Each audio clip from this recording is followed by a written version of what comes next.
Anyone who's been in the state of Connecticut in the last couple of years knows that we face a dramatic challenge in the way of storms of unprecedented proportions.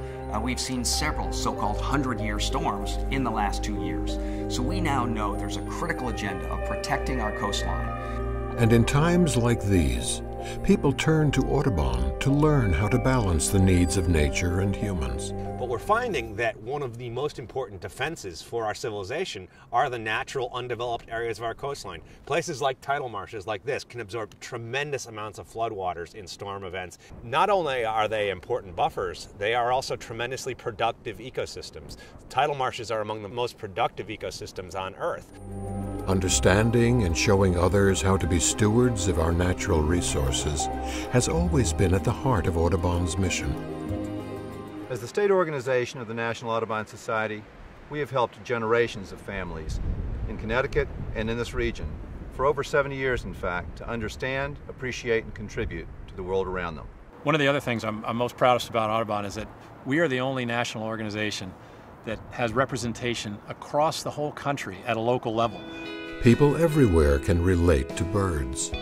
That Audubon focuses on them makes it easier to engage people locally and nationally. Birds offer a powerful lens into the health of our environment. They represent nature's ultimate barometer.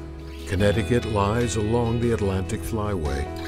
This allows Audubon to use birds to show people about the interconnectivity of our global environment and our special place within it. There are specially adapted creatures that only are found on coastal tidal marshes of the East Coast.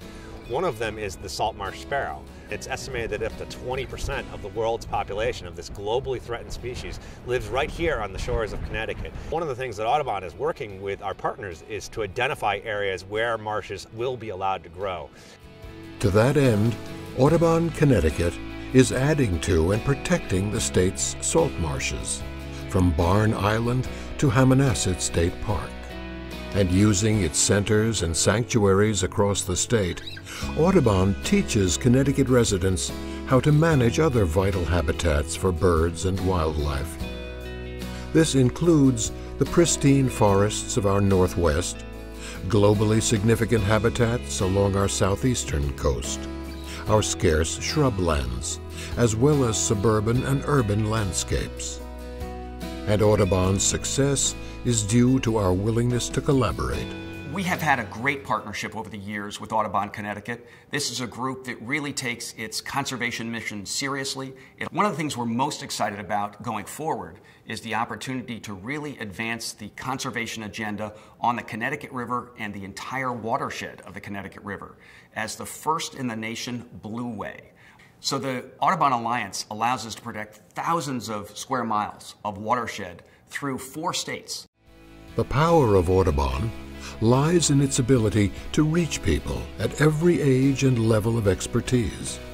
Through its chapters, nature centers, and partnerships, Audubon engages families in getting out, learning about nature, and becoming active in protecting it.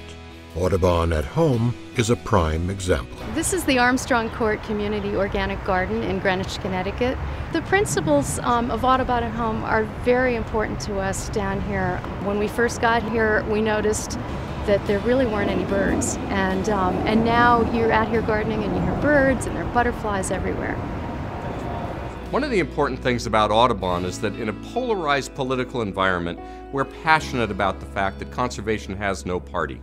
People listen to and rely upon Audubon as a voice of reason when it comes to conservation. And the reason it works is simple. We show people that what's good for birds, clean air, clean water, and rich green spaces are good for all of us.